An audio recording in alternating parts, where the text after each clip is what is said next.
Ever actually worked just 8 hours in a day? Most people haven't. The shift ends, but the emails don't. The messages keep coming, the quick favors pile up, and suddenly what was supposed to be an 8-hour day quietly becomes 10, 11, 12. Yet on paper, there is a line. In much of the world, the 8-hour day and 40-hour week are treated like basic rights, so normal they feel like they've always been there, like gravity or sunrise. But they're not natural, and they definitely weren't given. They were fought for through strikes, bullets, and a bomb that exploded in a Chicago square. 4 men were hanged. Others were blacklisted and driven into poverty. This is the story of how we got 8-hour days and who paid the price so you wouldn't live your entire life at work. Let's rewind to the year 1800 before anyone talked about work-life balance, before HR departments, before labor laws. If you were a factory worker, a miner, or a railroad hand, your day didn't have a clean edge. You worked as long as the company needed you. 12 hours was normal. 14 or 16 wasn't unusual. And it wasn't 6 days of 8 hours. It was 6 days of whatever they could squeeze out of you. Imagine this as a week in your life. You wake up in the dark at 4:30 a.m. There's no alarm clock, just the sound of other workers moving in the hallway, and the knowledge that if you're late, there's a line of people ready to replace you. You're in the factory by 5:30. Machines roar to life. The air fills with dust or smoke. There's a short break to eat, if you're lucky. Then, more noise, more repetition, more risk. By the time you walk home, it's 7 or 8 p.m. It's dark again. Your kids are half asleep. You have one day Sunday to do laundry, go to church, maybe patch clothes, and then it starts over. The 17 with end, the best gazed. And it wasn't just adults. Children as young as 8, 9, 10 years old worked these shifts. They crawled under machines to clear jams. They hauled coal. They stood on boxes to reach spinning frames. British and American reports from the 1800s described children working 12 to 16 hours a day in textile mills and mines, their growth stunted and bodies permanently damaged. The idea that there should be a limit to the workday sounded almost ridiculous to many employers. Long hours were presented as natural. That's just how factories work. That's how progress happens. If you complained, you weren't just difficult, you were replaceable. So when early workers and organizers started to say no more 12 or 16 hours, 10 hours should be the maximum, that alone was considered radical. And out of that push came a phrase that would eventually shape your entire schedule. 8 hours for work, 8 hours for rest, 8 hours for what we will. At first, that slogan was a fantasy. Almost no one had it.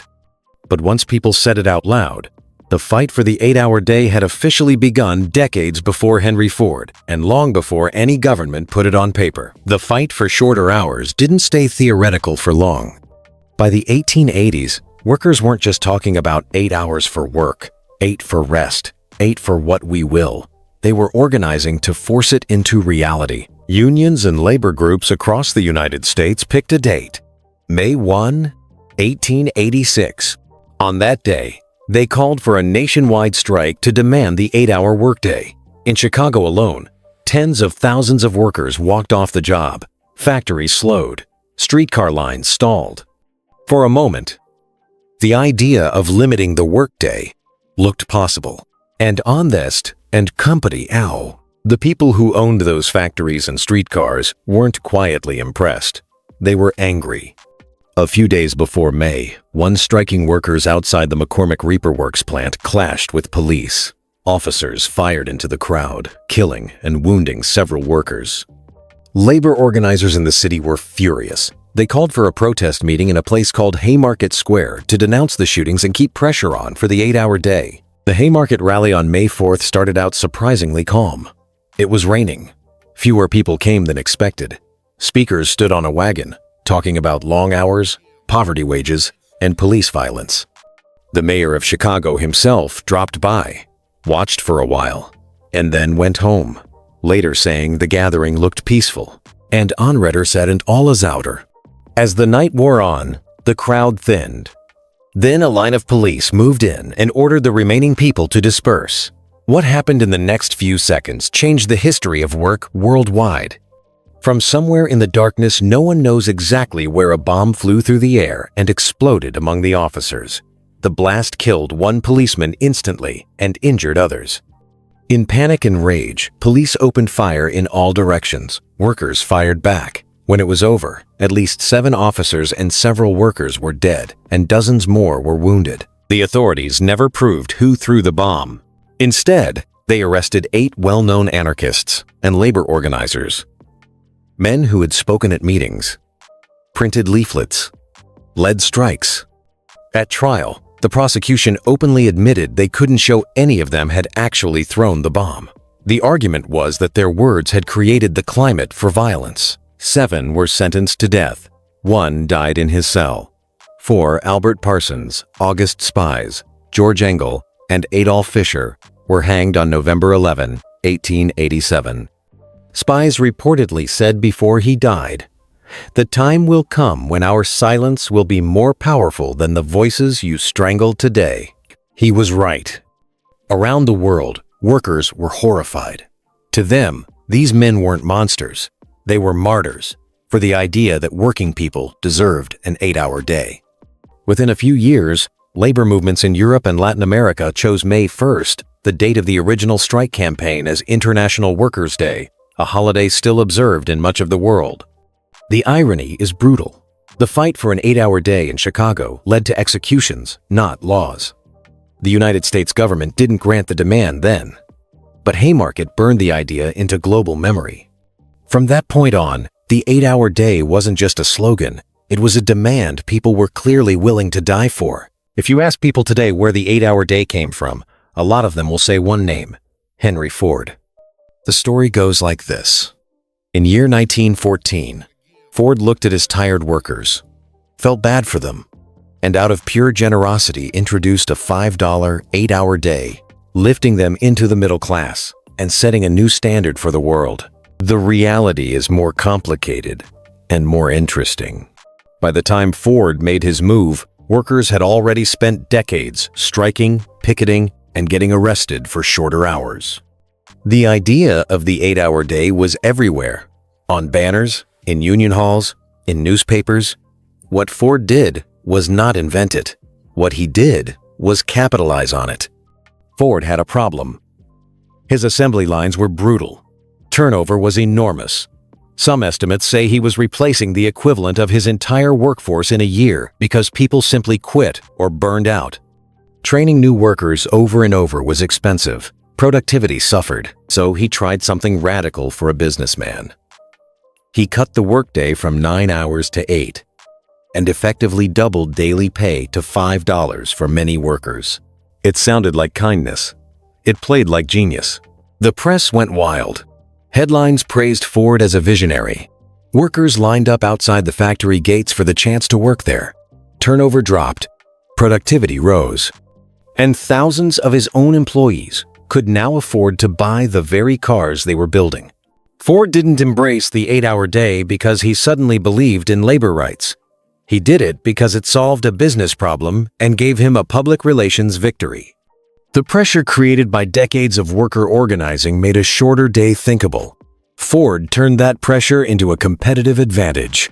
Meanwhile, most workers in the country still didn't have anything like his plan. Outside a few industries and a few big firms, 12-hour days and 6-day weeks remained common well into the 1910s and 1920s. The bomb at Haymarket and the headlines about Ford hadn't yet turned into actual guarantees for ordinary people.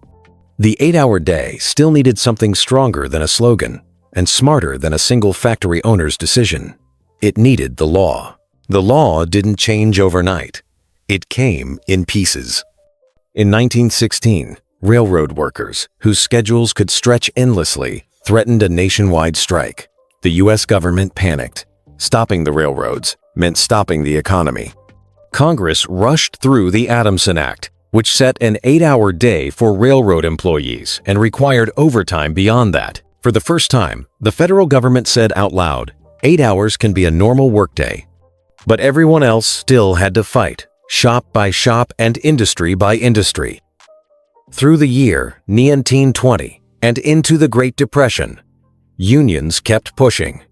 The crisis of the 1930 mass unemployment, collapsing wages, widespread poverty, finally forced a bigger rethink about work and protection. In 1938, after intense pressure from labor and years of debate, Congress passed the Fair Labor Standards Act.